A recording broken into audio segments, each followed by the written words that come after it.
This is the Dallas Morning News. Hello, everybody. Welcome into SportsDay Insider presented by the Dallas Morning News. I am Kevin Sherrington, joined by my pals Grant and Joe Hoyt. So Joe, we're back on the roller coaster with the Cowboys. Our good friend Michael Hogue did a really cool illustration of that as well, showing the Cowboys on the roller coaster. You know, it was not surprising to see the offense come back and play well because that's what they've been doing all year long for the most part. But the defense wasn't great, but it was a much better defense than what we've seen so far. They did a much better job of kind of stopping the run, and they even made a few stops, against the pass. And when you're going up against a guy like Jaden Daniels, who's a pretty accomplished young quarterback, that was saying something.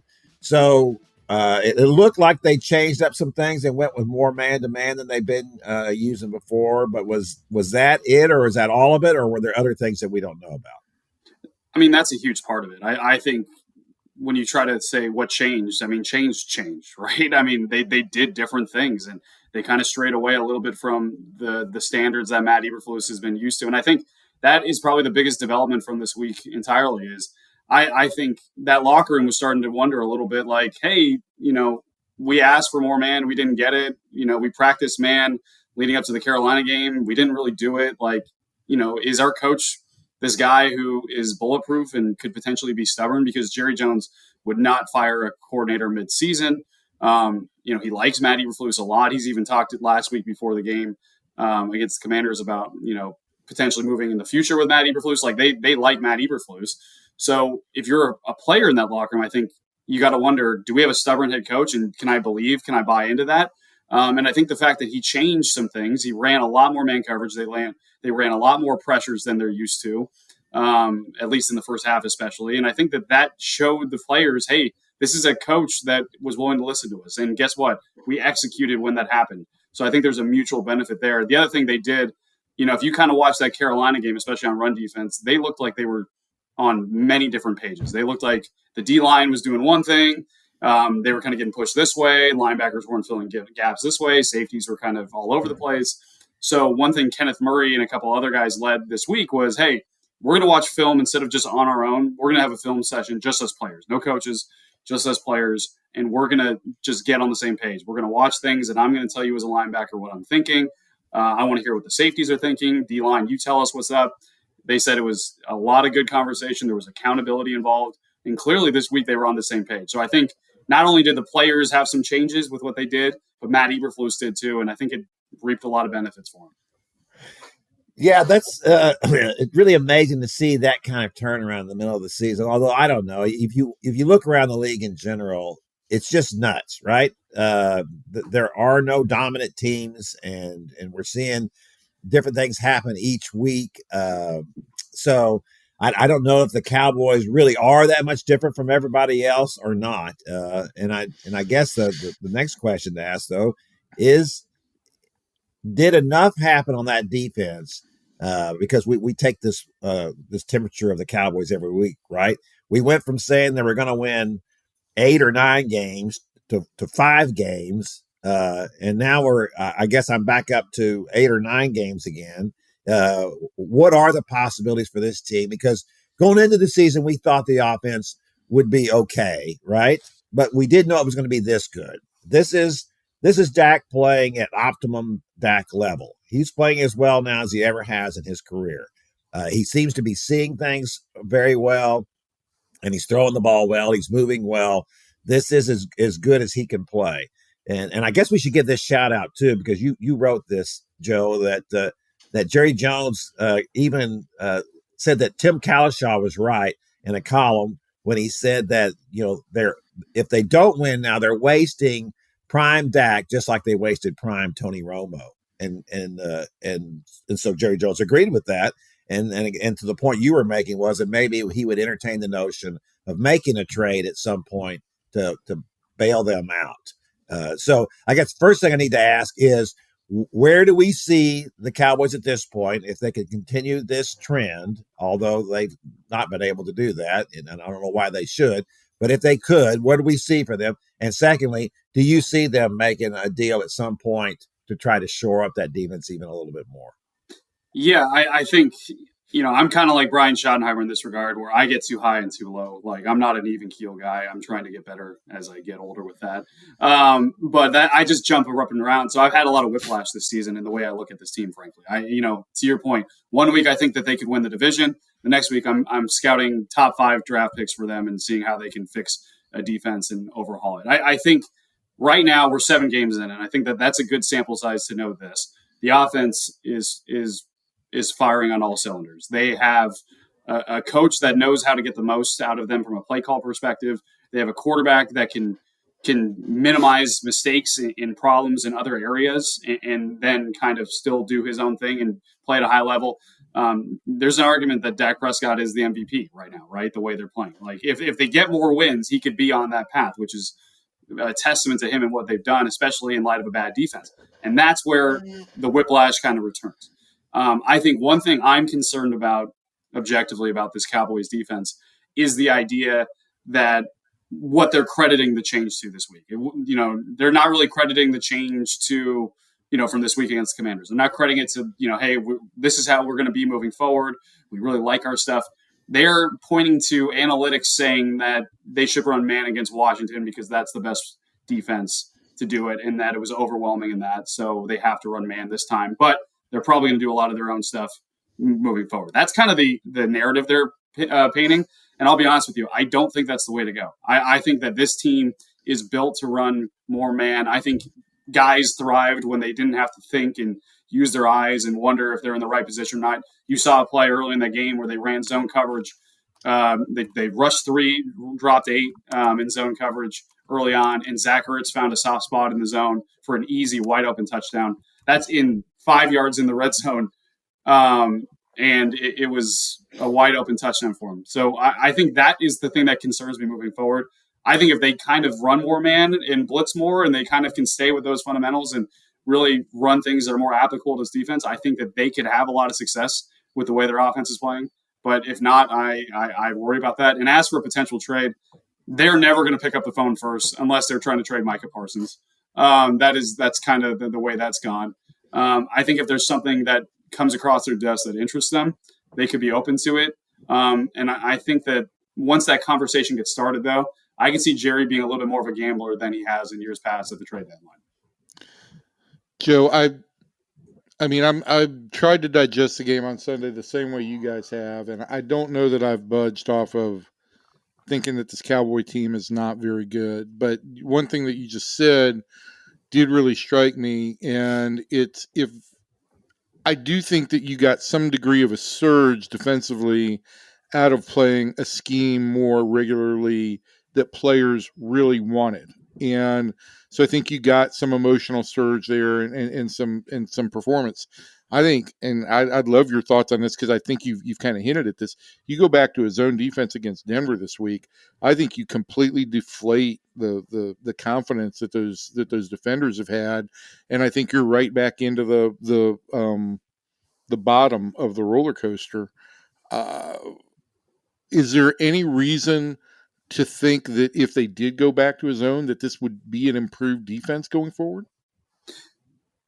I don't think so, to be honest. I don't think that this is, again, we're talking about sample size here, right? And I think it's a great question because if we're talking about 6 games before this last one of them running mostly zone, and even moments in this past game, I thought that there was more vulnerabilities in zone coverage and man coverage. I just simply think with the corners you have with Deron Bland, there's a reason why Deron Bland had no pass breakups heading into this game. And it's ironic because I think the pick six actually happened in zone coverage, but he was having sticky man coverage all game, right? And then, pass rush gets there, they run a little bit more blitz, then boom, it happens. So I think that the system is made for guys in man coverage for this team. And to your point, if they go back to a softer zone coverage and they try to play a little bit more conservative, they don't blitz as often, they rush 4, and Denver puts up 40 points in Mile High, I think that their personality, their confidence is going to be a mile low after that, frankly. I wonder, and the other ironic part about this, I think that it probably makes sense to run more zone against Sean Payton and Denver and kind of what they have. I think that makes more sense. But I think you got to do things that fit the system, and you're right on it. They're on a surge right now. They were confident in that locker room for the first time all season. You can't lose that, or else you risk losing that for potentially, I think, the entire season. And look, Kevin and I talked a little bit about this the other day, but I think the general feeling here is that this offense is really good, and if they can just have a league average defense going forward, then they could be a playoff team. Do you think that what you saw would give them a league average defense the rest of the way? I'm not talking about, the numbers. I'm talking about over the course of the next 10 games, can they play league average defense? Evan, I think they just need to have a 25th ranked defense, frankly, moving forward, and they're going to win a lot of games. Like that's the bar I think that needs to be hit, and I think they showed optimism that they could get there. I think you're also seeing a couple guys playing better. I think Donovan Ezeraku has been slowly but surely like stacking good games, and he finally got a sack. His first NFL sack this past weekend, and I think that's a guy that's developing into a pass rusher for you. I think. And this goes back to the trade idea. The other caveat for a potential trade is what happens with the guys in the 21-day window that they just opened. What if DeMarvion Overshown ends up being the guy that we saw last year and he can sustain that for the entire season? One thing that Brian Schottenheimer said was when they were building their linebacker room, they completely overhauled it, at least from a starting perspective this offseason. They built it in mind of DeMarvion Overshown returning. Like they're like, hey, when DeMarvion Overshown comes, what do we want our linebacker room to look like? We're going to see that. And if DeMarvion Overshown can be the same game-wrecking kind of playmaking linebacker that he was last season, that is a huge boost to this defense. I put a little bit less confidence in Savone Revel making an immediate impact. I think this is a guy that they wanted to take a little bit slowly in terms of his recovery. He told me a couple weeks ago, when I come back, I want to feel confident. So they feel confident. He feels confident. I still want to kind of put a caveat. I know Brian Schottenheimer did yesterday about what he can do from an impact perspective in his rookie season. But they're getting a little bit healthier. They might get some guys back. I think if they can be a 25th ranked defense moving forward, they're going to have a chance to win a lot they and push for a playoff spot. So both of you on the spot, are you this week, or are you saying that they're playoff teams? Are they a playoff team? I would say that right now, I think they are. It was simply because. Oh my goodness, that's a turnaround. Well, it is. Whiplash. Well, it's because of the fact that we looked across the league and there are no dominant teams. There are no dominant teams in their own division. The Eagles have struggled. The Giants were actually better than we thought they were going to be until they gave up 33 points in the fourth quarter against the Broncos. And then the Cowboys just beat Washington. You got to beat the teams in your division, and they just beat one of the teams that's supposed to be better than them. So I do think that there's a possibility, but it's just like Joe said. I don't know if I'd say 25th, but I think because once you get in the playoffs, then you really got to have a better defense. But I've just never seen their offense play so well under Dak. It's just we go back to his rookie season. That's when he had his best numbers, probably. And then 2 years ago, he finished runner-up the MVP. But what I'm seeing from Dak now is the diagnosing of the plays so well, or the defenses so well at the line of scrimmage. And I just don't think that I've seen that from him before. I think there were times, especially last year, when he looked lost. And I don't see that anymore. He looks like he is seeing everything so well. And I don't know what the difference is in that. But that makes your sight improves a lot when you get another option like George Pickens, who has made a believer out of me. Well, yeah, absolutely. That was the second thing I was going to bring up was George Pickens. I got to tell you, he's been a revelation to me. I never watched him that much in Pittsburgh, but this is exactly the kind of receiver the Cowboys have wanted for Dak. Dak is playing really well, but he's not the kind of guy who always puts the ball in a pinpoint perfect position for a receiver. He's when a guy's coming across the middle and sometimes just a little behind him, that type of thing. And the bigger the receiver, the less of an issue that is. And so the Cowboys have brought in guys like Jonathan Mingo, and they have drafted bigger receivers, and I think to try to help that out a little bit. And Pickens does for them, like in that go route, what Michael Gallup used to do. that was the one thing that Gallup did very well. You send him down the field, you give him a ball, he goes up a 50-50 ball, and he's going to get it. Well, that's exactly what Pickens does, except he's a lot better than Michael Gallup. And in my mind, as good as CeeDee Lamb is, I think that George Pickens is every bit as good, if not better, at this point.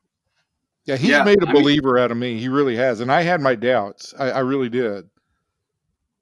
Yeah, no, I think, the thing with Pickens that's been so fantastic. Think about this. The guy's 607 yards receiving right now, right? He's on pace for career highs in catches and receiving yards and touchdowns. He also has generated 4 defensive pass interferences that are worth over 100 yards already, too. So add 100 extra yards to him. He's his body control and the way that he, quote, goes dead when the ball's in the air, that allows defenders running full speed to hit him harder and for him to also make better catches. It is an insanely unique quality for this guy. He truly is the 90-10 ball guy, not only because of what he can do from a catch standpoint, but also from a defensive pass interference standpoint. That's been the difference, I think, with this offense.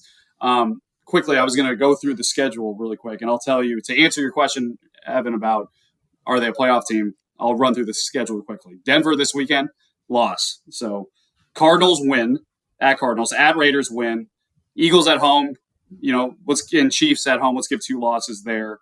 At Lions loss, Vikings, Chargers, Commanders, and Giants. They could win the rest of those. Give me a 9 or an 8, and I get them to 8 or 9 wins. That's going to put them right on the border, I think. So I think that they're close to being a playoff team. They've also got, we'll say 8 or 9 wins, but they've also got losses to Carolina and Chicago, 2 teams who are figuring to be 8 or 9 win teams also. That's true. Hey, Carolina's not looking too bad all of a sudden. 4-3 Carolina. But yeah, I think the whiplash is real. I'll say that too. But if their defense can play 25th ranked football in the NFL and their offense can continue this, I think they're going to win games. Yeah, that's the amazing thing about this is that because of what's going on, I would believe just about anything at this point because of the landscape in general and the fact that they are playing so well offensively. Javonte Williams is still looking really good. I don't know, Joe. I still don't understand what went wrong against Carolina in the running game and why they all of a sudden put it back together again. It was like, they just have a hard time believing that Carolina just had that all figured out. I don't know if there were issues involved in the offensive line just for that game, and they corrected them. But they did everything in that game against Washington to control that. And I don't, discount either the fact that playing at home, the Cowboys play so much better. We used to talk about that when they first moved into Jerry World, that they didn't have a home field advantage. They didn't play to it very well, but they do now. I think now when I watch them there, except when Arizona's playing there with Kyler Murray, they really do play much better. And Dak seems to have so much confidence playing against, especially teams from his own division. So I do think we need to start talking at least about this. I watched Baker Mayfield on and off in between the LCS last night, and I know that there had been a lot of talk about Baker as MVP early this season. Dak's outplayed Baker Mayfield in my mind. Yeah, I think there's still lots to figure out with the MVP race, which always is funny at this point, because then when things kind of are middling and one guy who's been really good or an MVP candidate takes off, then at the very end, that's when he wins it. We've seen that happen before. But I think Dak, if there's ever been an opportunity for Dak Prescott to win an MVP, it's this season. Yeah, no question about it. All right, that's going to do it for our Cowboys segment of the podcast. We thank Joe for jumping in with us, and we're going to switch over now and talk a little Mavs with Mike Curtis. Bye, Joe. So, Mike, this is going to be an interesting season here, right? But it was a really interesting season last year, and started with Luka Doncic and ended without him. So they ended up with, of course, Cooper Flagg in the lottery, and that kind of brought everything back up after the crash. So I want to get an idea from you and the little bit you've seen of Flagg with the Mavericks in preseason. How much of a difference is he going to make on this team in general? And is it going to be enough to keep them afloat until Kyrie Irving returns? Yeah, Kevin, that's a good question. To your point about Cooper, my first impression of him is just how complete of a basketball player he already is at the age of 18. He's doing a lot of things that we don't see other guys in the NBA doing at such a high level. When you look at what he's able to do at 6'9", he can handle the ball, he can face pressure, especially when he's initiating the offense. He's a really good defender. He's able to get in there for deflections and blocks. I think his first play as a Maverick was that weak side block that led to an alley-oop from D'Angelo Russell to Anthony Davis. So there's going to be a lot of transition initiated from the defensive plays that he makes. I think the three-point shot is good for where he's at right now in his career. I think it's only going to get better. He's shooting it with confidence, and we even saw a few mid-range shots that looked like he's been a veteran in this league for a while. So everything he's doing from every area of the floor on both sides of the ball, I think that's been the biggest impression. And how he's going to fit in with Kyrie out, I think he's just going to be able to initiate the offense, and they're going to be able to run pick and roll with him and Anthony Davis, him and Klay Thompson. We've seen him already find Klay Thompson in the corner for threes. So I think it's going to be interesting how he fits and connects this group. Yeah, I thought it was interesting too, and you and I talked about it Monday at practice, and then I know that Brad Townsend is working on a story about the fits here, because the person most directly affected by all this, of course, is P.J. Washington, because Cooper is really replacing him in the starting lineup, and I think that's the way to go. I should say first is that even though Cooper's 3-point shot isn't perfected yet, he is a more accomplished offensive player than PJ is, and I think that's the way to go. And I think that what PJ brings is great off the bench.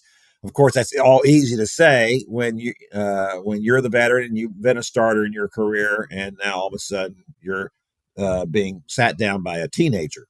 So, but PJ did seem sincere in his answers when he talked about that he understands the situation. Of course, he signed a new contract with that in mind. So, I guess all is well with him, right? Yeah, I asked him about this yesterday. I think it was our first time asking him just what his perspective has been like coming off the bench. He came off the bench for the first 2 preseason games. He started alongside Flagg in the second 2 preseason games. And as of right now, we don't know what the starting lineup is going to look like because Jason Kidd either A, hasn't decided yet, or B, doesn't want to tell us. I think it's a little bit of both. But whichever scenario it is, PJ sincerely, it seemed like he sincerely felt that he's going to do whatever's best for the team. And I think I asked him, what's the difference between him coming off the bench and starting? He smiled and said he gets weaker defenders. So I don't think, if he's able to come in and have his way with the opposing team, his defenders, I think that's going to bode well for his stat line off the bench. And I think when we see PJ come in the game, he brings a certain level of intensity. He also brings a certain level of defensive pressure. He's still able to block shots for his size there at 6'7". I think it's interesting that he can be a knockdown shooter as well. We've seen him have a phenomenal game against Oklahoma City Thunder. He was really the reason they won that series in the playoffs a couple of years ago. So he's able to knock that shot down. But I think it's going to be interesting to see how he kind of manages some of the ball handling that they're giving him the leeway to do here early on in the season. It strikes me that I've always thought this about defensive-minded people, whether I used to feel like that was the reason why head coaches in football were always usually defensive coordinators. And that's not the case anymore. Now it's usually offensive coordinators. But my case about that back in the day was that defensive coordinators always had smaller egos than offensive coordinators. And I think it's the same thing with players. I think defensive players, that's really their game, that defense first. they seem to be more team oriented to me than an offensive guy. You don't find a lot of defensive guys with huge egos. Usually they're the guys that will do whatever works for the team best. And I wonder, now that I think about it, if that's what Nico Harrison has in mind anyway. I mean, I know he's a defensive minded guy, that's what he wants, long athletic teams and defensive oriented. But those kind of guys are also maybe easier to deal with. They do what you want them to do. They don't complain about it. And not so much that they don't complain about it, but that you just get more of a team concept from that. And maybe that's one of the reasons why, because there's so many of the players like that on the team now, that they would assimilate a rookie like Cooper Flagg so easily. Yeah, when you think about how the roster was constructed, I think it's interesting because you look at a guy like Derek Lively, the second, a guy like Daniel Gafford. Both of those guys are able to start, but they don't mind coming off the bench whenever Jason Kidd needs them to. You look at a guy like Najee Marshall, who was brought here ideally for his defense, but we found out that he can do a lot more things offensively than a lot of people imagine, especially with that signature floater that he has. It's his go-to shot. And he wants the three-point shot to come around. But when you think of guys who are defensive-minded, like you said, I think a lot of them are bought into what the Mavericks are trying to do, especially as they try to get back to the playoffs. So we look at this situation now with the Mavericks, and of course Kyrie's out until although you have seen him a little bit on the side and the movements he's making now. He looks. Brad Townsend was showing me some of the video that he'd taken, and it's just Kyrie on the side and working with other guys. But he made a couple of moves. He looks good. Would it be reasonable to think that he might be back in January? I think it's only a matter of time before we see Kyrie back on the court, but we don't know what that amount of time is going to be. When we talked to him on Media Day, he said he's right on schedule. They wanted to debunk the report that he was ahead of schedule. And when we look at what that schedule is, typical time frame for ACL is 9 to 12 months. Kyrie suffered that ACL tear to his left knee on March 3rd of earlier this year. So 12 months puts him at early March. 9, it could be around that January frame, but he didn't get surgery right away. He waited a few weeks till close to the end of March, maybe early April. So I think you can pinpoint that January to March frame, but I don't think we'll really know until he starts to ramp up. And that's a good point. All right, well, that's good. Here's my one question on this, and it's the one thing that just I've had a hard time wrapping my head around. Is this team structured well enough to withstand how much time Kyrie's going to be out? Because I don't see him back until February, if I'm just guessing. And are the Mavericks going to be close enough to be able to contend? I know I don't think they'd want to be in a play-in situation, but how well is this team structured to withstand the amount of time that they're going to be without Kyrie? Yeah, I think that ultimately depends on Anthony Davis, his production, and his health. If he's productive, I think this team can win a lot of games, especially if you got Flagg helping out, if you got Clay knocking down shots and defending, if you got a third or fourth guy having a special night pretty consistently, because if you're not getting production from the rest of your supporting cast, that's not going to lead to a lot of wins. That's going to lead to a lot of wear and tear on AD early on and maybe even Flagg. Rookies go through that rookie wall at some point during their season. We don't know when that's going to be for Cooper. I think and if he's able to stay healthy, talking about Anthony Davis, if he's not, then I can see this thing going down pretty quickly, if I'm being honest, because you have to adjust. And who are you going to focus the offense through? I know they're Jay Triano, new offensive coach, new assistant coach under Jason Kidd. He's introducing a new offense to this team, and it's pretty much relied on ball movement. It's relied on cutting. They want the ball to touch as many hands as possible so they can get the best shot. And that worked when they were down all those bodies and they were playing with 7 or 8 guys. You couldn't really have a go-to guy when they were going to that lineup. And I think that'll be the same for this group. Well, it's no question that all of it with the Mavericks, maybe more than most teams, hinges on their health. Their health, because AD hasn't played. A couple of years ago he played 71 or 2 games, but for the most part, in the last 5 or 6 years, he's had a hard time getting to 60 games. They're going to need him to play at least 60 games this year for them to be good, and most of those are going to have to be early until Kyrie gets back. So that plays a key. It's going to be a question when Kyrie comes back. Will he be 100%? Will he be 90? Will he be 80%? That's a significant injury, especially for someone his age. He's 33 years old. But here's the thing about all of that. And then this is what I wrote as my, column going into the opener. You can't talk about injuries and excuses, because the whole reason you made this trade of Luka Doncic was basically because, well, we weren't getting enough out of him. His availability. There were a lot of reasons, right, Mike? There was his availability, his, what kind of shape was he in? He didn't play defense. The ball stagnated with him. We're finding out all kinds of new things now about even that part was apparently a problem. So when you are trading a guy and you're getting rid of those reasons, you can't say, well, now we got to be healthy to be competitive now. Well, it's like, no. No, my expectations are going to be the same. I do think this can be a really good team in all fairness. And I think that they may have to make a move at the deadline if they feel like that they're a little light in the backcourt, if they feel like they don't have enough firepower back there, if Klay Thompson, who was pretty good last year, but he's going to have to be at least that good this year, especially with Kyrie out.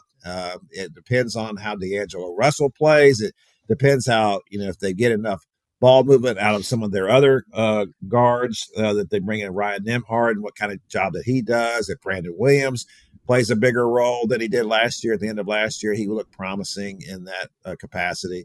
So there are still a lot of questions to answer.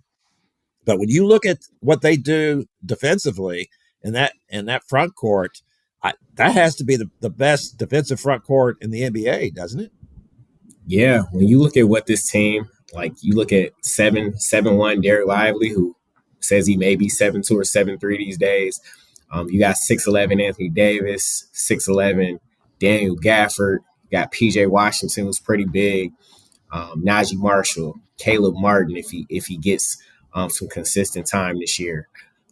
That's one of the biggest front courts, I think, in the NBA. But we all know of another team in Houston that's going to start lineup of Amin Thompson, Kevin Durant, Alperen Sengun, Jabari Walker, and Steven Adams, if I'm not mistaken. And I think that's going to be the biggest starting lineup in NBA history. So they say everything's bigger in Texas. And don't forget about Victor Wembanyama in San Antonio. And we're going to see him on Wednesday in the season opener. All right, so I was going to add something else, but it was Luka related, and let's just move on from that. It's a no-win situation. But Mike, Kevin, so all things considered, as we get to the end of the segment, I think Mike, you brought up a great point that without Kyrie, potentially does add to the wear and tear on AD, and we did talk about his health and how big of an issue that is. And if you do put a lot of pressure on Cooper Flagg early, does that contribute to a quick decline at the end of his rookie season? So with all that in mind, where does this team finish? Mike, you go first. Yeah, I got this team finishing 6th, right outside the play-in tournament. But that's dependent on if Kyrie comes back and he's Kyrie. And then anything can happen from there because the playoffs are all about matchups. And if this team is healthy by the end of the regular season, they can match up with anybody. I picked them 3rd. I went overboard. I have bought into the fact that what they bring defensively, and I think Cooper Flagg will be really good. I would worry a little bit about he expends so much energy on defense about him, what he can offer offensively because of that. So and they're going to need him to play offense. They're going to need to get 16 points a game from him. I think 14 to 16 for them to be really successful without Kyrie. But look, this is a team when you get into the playoffs, this is the kind of I hate to sound like Nico Harrison, but defense wins championships. When you get into the playoffs and you can exert the kind of pressure they do, I think that Oklahoma City is wonderfully talented. They have an unbelievably deep roster. They have so many really good players on that team. But we saw 2 years ago how the Mavericks kind of pushed them around a little bit, and I think I think they are even more of that type of team, and I think they could manhandle Oklahoma City a little bit and make a difference. So I think that if they don't get to the conference finals, it'll be a disappointing season to me. There we go. Kevin just setting it up so he can trot out the old fire Nico stuff come March and April. Well, I don't necessarily need to fire him. I'm just going to say that if that's what your goal is, you're saying he said that we're built to win now. And he's right. They are built to win now because you've got a 33-year-old and a 32-year-old stars, right? These guys better win now because they can't. And what they did before, they went to 2 out of 3 years, they went to the conference finals, and 1 year to the NBA finals. The standard was set there. You said you no longer wanted to play that kind of game. If you don't want to play that kind of game and it got you those kinds of results, you better match or exceed those results with your new look. Mike, just remember this when you're at a game with Kevin in April, and he says, I'm going to write that they need to fire Nico. So just keep all that in mind, okay? Mike, thanks for joining us this week. Really appreciate it, man. Yeah, no problem. Thanks for having me. It should be a good season. Hopefully I can come back on here throughout the regular season. Mike, we're going to have you on all the time. You're going to be sick of us. I'm sick of you, That's Kevin. good. Well, already. That's for sure. No kidding. All right. So we got some college football going on as always. I'll be in College Station. I'll be in Baton Rouge on Saturday for the Texas A&M LSU game. I haven't been there in a while, but those games at night are always interesting. So we'll see how that goes for the Aggies. A&M is the last undefeated team in the SEC, and they played very well. They didn't look very good off defensively against Arkansas and your old pal Bobby Petrino. They gave up 42 points to the Razorbacks, which was kind of crazy. Their only win against a ranked team is Notre Dame. So people are waiting to see if A&M is the real deal. I think they probably are because they got Marcel Reed is certainly good enough. I like him as a quarterback. They have some really exceptional wide receivers, Mario Craver and Casey Concepcion, and their defense has played better. At least they did until last week. So, but this will be a big step for the Aggies. If they beat LSU, they beat LSU last year at home. If they can do it again this year, then that should really kind of give us a better idea of what the top of the SEC is going to look like. I'm not so sure about that. Only because I just don't know how big a win over LSU is at this point in time, because now LSU's win over Clemson doesn't look all that impressive. And LSU's loss to Vanderbilt LSU is coming off a loss to Vanderbilt. So Vanderbilt's pretty good, though. I'll say that. Vanderbilt is pretty good. And, they got a good Diego quarterback. Pavia That guy's he might win a Heisman Trophy even this year. Listen, all that said, LSU has not shown me a whole lot this year. Not that any team in the SEC really has, and so I do say this: the credit to A&M to get to this point undefeated, and I think they've got as good a shot as anybody to end up at the top of the league. I certainly feel like Texas just keeps showing warts week after week. I do think Georgia is. That was not good last week. No, it was not. Kevin and I had dinner on Saturday night, and we were watching the Texas-Kentucky game out of the corner of my eye, and it just was not a good week for the Longhorns. Speaking of not a good week, wasn't a good week for your Texas Tech Red Raiders, who you were big on. And I just had touted them as being the best bet. I felt like they were really a stronger, and they may still be. But I just feel like they were even a stronger bet to get to the playoffs than the Aggies were, because it's just an easier road through the Big 12. But my gosh, Arizona State has just been a killer for teams from Texas this year. They are 4-0 against teams from Texas and they've only won one other game, and that was against Northern Arizona, and they got stomped in two other games. So I don't know what it is about Arizona State and teams from Texas, but they really did a number on Texas Tech. Now, Baron Morton didn't play in that game, and I don't know if he's going to be back this week or not. But the Red Raiders certainly need to put things back together again here before it all starts to come apart.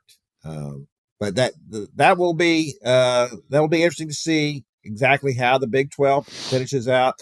I was going to look here at the Texas A&M's football schedule for the rest of this year. That's something else to think about, is that neither Texas nor A&M has a particularly difficult finish, although the Longhorns do get Georgia in Athens. But from here on out, after LSU, then the Aggies play at Missouri, then they play South Carolina at home. They play, Sanford, that's a gimme. And then, of course, they play at Texas the day after Thanksgiving. So I think it's entirely conceivable that the Aggies' hopes for the conference title come all the way down to the last game against the Longhorns. And I don't know any reason why they wouldn't beat Texas. But then again, I didn't see any reason why the Sooners wouldn't beat Texas at the Cotton Bowl. That was an unbelievable performance on both sides of the ball for the Longhorns. And that's the thing. They have to get that kind of defense every game from here on out to give the offense a shot. It's just kind of remarkable to watch Arch Manning struggle this much running the offense, and he's not seeing things very well. I thought that the great thing that Steve Sarkisian did against Oklahoma was he had him throwing east and west instead of trying to throw downfield very much. He only threw downfield a few times in that game, and he was successful doing it. I think that's what they have to do, and they have to have a running game. If they can't run the ball, they've got no shot to beat anybody, I don't think. It's just remarkable they've won as many games as they have the way they're playing. Yeah, at this point, I'm out on Texas. I mean, they've needed to show me more. Now, I guess they could have another crystallization moment, but I thought the Oklahoma game was the crystallization moment, and then they went up and they probably should have lost to Kentucky. Kentucky, or at least, it should have gone to a second overtime. Kentucky went for the touchdown on 4th and goal in overtime, didn't get it. Texas had the easy field goal to win it, and that's that. I'm out on Texas at this point. I tell you now, I'm kind of interested. What's that? I'm in on SMU now. I think the road that was really my question going to be. SMU now. My question for you is going to be this now: who's more likely to make the playoffs, Texas Tech or SMU? Well, I tell you, I in my best in Texas rankings this week, I ranked SMU ahead of both TCU and Baylor, and both of those teams beat SMU. And I realized that doesn't look good. We usually like to go on head-to-head matchups, but I feel like since they lost to Baylor, that the Mustangs are starting to look a little better. I know we know that Clemson is not that good this year, but still going on the road and scoring 35 points against Clemson is pretty good. The Mustangs have a very dynamic offense because of Kevin Jennings. Their defense, not so good. And of course, Cade Klubnik did not play in that game either. And so, it's not a great win, but it's certainly a good win. And here's the thing for SMU is that it sets up well for them because of Miami's loss. Now the door is open for the Mustangs. If they could beat Miami in that game November 1st here in Dallas, then that would be huge. Then essentially SMU's in, and that is the benefit of playing, in the ACC. Is that you just really have to get past 2 or 3 teams. Florida State, SMU struggled this year. As much as it pains me to say this, Georgia Tech is undefeated, so they're in the driver's seat in the ACC right now. But I do think that SMU and Miami is a huge game, and it would be a huge win for SMU. And listen, what I've seen of Miami the last 2 years is an undisciplined team that racks up way too many penalties and shoots itself in the foot. And I saw the Carson Beck that I had seen, in previous outings in that game against Louisville the other night with his 4 interceptions, forcing balls and not making great decisions. So I'm really excited to see that SMU Miami game. Yeah, that'll be big. I'll be out there for that one for sure. All right, that's going to do it for our college segment. We need to talk a little bit of baseball here because we've got our World Series now. Toronto and, of course, the Dodgers. And this is the first time since, 1993 that Toronto's been in the World Series? 1993. Yep. That is a great win. Tell you, I was really pulling for Seattle to make it. I would have liked, they're a great story, with Cal Raleigh and everything he did this year, and the fact that they've never been. So it would have been really great to see them. Listen, I have said this I think previously, but I would have loved to have seen the Mariners reach the World Series just for their fan base. This is since '77, and they have not ever been to the World Series. And I, after watching what Ranger fans went through in 2010 for the first time, and then seeing the club win in 23, I think that every fan base should get one opportunity at least to see that. So I would have loved to see that. And listen, just hats off to Toronto, the way they battled, and they come out of a division that includes the Yankees and the Red Sox, which is always going to be tough. They fall down 0-2 at home in this ALCS. And listen, last night or Monday night, Seattle has a great start from Brian Wu. They get home runs from both Julio Rodriguez and Cal Raleigh, and Toronto still wins that game. Now you can make some questions. You can ask whether or not George Springer should have gotten pitched to in the 7th inning or not. But let me ask you this too. Should he have brought the closer in at that point? Should he have brought Munoz in? Yeah. Boy, I don't know that. You had a 2-run lead there. And it is a huge leverage situation, but you've had a pretty good bullpen, and you're going to have to close that game out on the road. You're going to have to pitch a bottom of the 9th. So, I don't have a problem with them going to Bizzardo. I do wonder about pitching to Springer and not setting up the double play. Yeah. Yeah, they're going to have to just chew on that though all winter. I mean that'll just drive everybody crazy because the Rangers can chew on this all winter. That somehow Max Scherzer and Isaiah Kiner-Falefa are in the World Series, and Corey Seager Max had a big moment too in this playoff run. Max had a great big Mad Max moment, but I will say that Springer's home run last night brought back some vivid memories of the Jose Bautista home run in Game 5 of the AL Division Series in 2015. And you and I both know what that place was like when he hit that home run. And I can only imagine what the atmosphere was like in Toronto last night. Just seeing on TV didn't do it justice. So congratulations to the Blue Jays. I think in Dallas, everybody would, even though it would represent very close to a dynasty for the Dodgers, I think everybody here would love to see Clayton Kershaw go out with one more World Series ring. Yeah, for sure. But let me read you this stat here. I read this morning. I was just stunned by this about George Springer. That was his 9th postseason go-ahead home run, his 23rd overall, putting him behind Manny Ramirez and Jose Altuve and tied with Kyle Schwarber.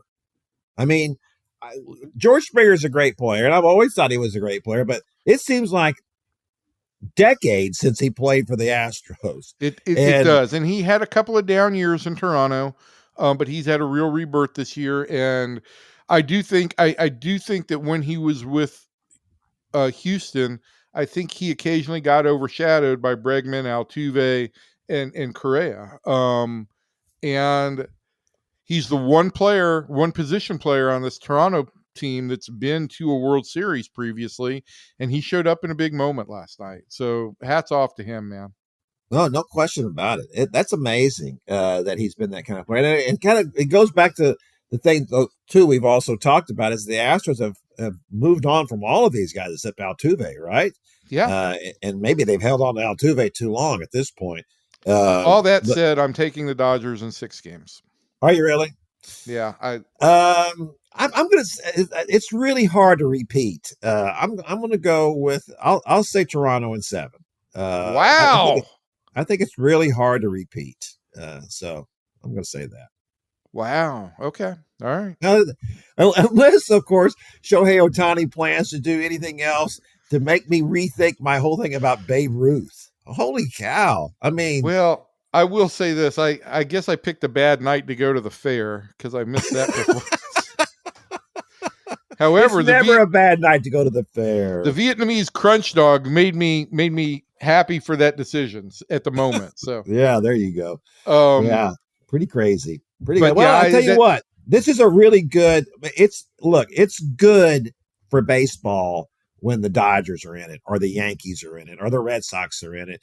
You cannot have apologies. You can't have Florida playing Kansas City in the World Series. That don't work. To make baseball happy, you can't have Texas playing Arizona in the World Series. Well, yeah. Exactly. You watch, the numbers will be much better. Well, especially winning, and it's over in 5 games. I mean, it's like nobody's made any money on that deal. But no, I mean, I do think that this Dodger team is very capable, and I think they were my pick, obviously, going into the season with all the additions that they made, and they have in this postseason,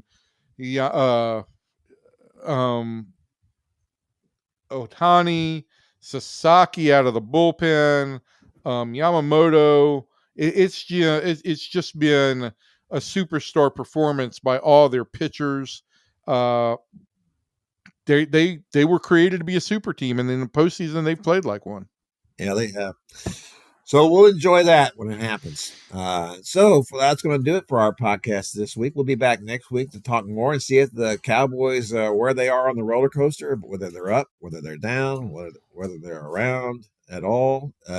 We'll see how the Aggies do in Baton Rouge and how we recover. I'm going to spend a couple of days in New Orleans after that. So that'll be fun. Always fun. What happened the last time you came back from New Orleans? Well, not the last time. But it was several years ago. Yeah, it was. I had a little bit of a heart attack after coming back from New Orleans. That was a long time ago. I've been there a few times since, so I don't hold it against the city. I didn't sue anybody.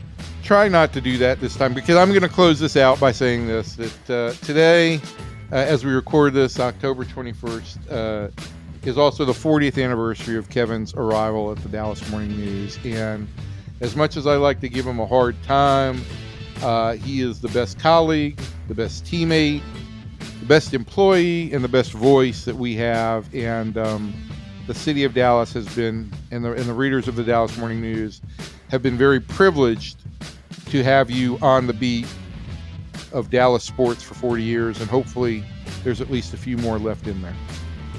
Wow. What do I say after all that? I can't say anything. Thanks. So from everybody in here to everybody out there, thanks. See you next time.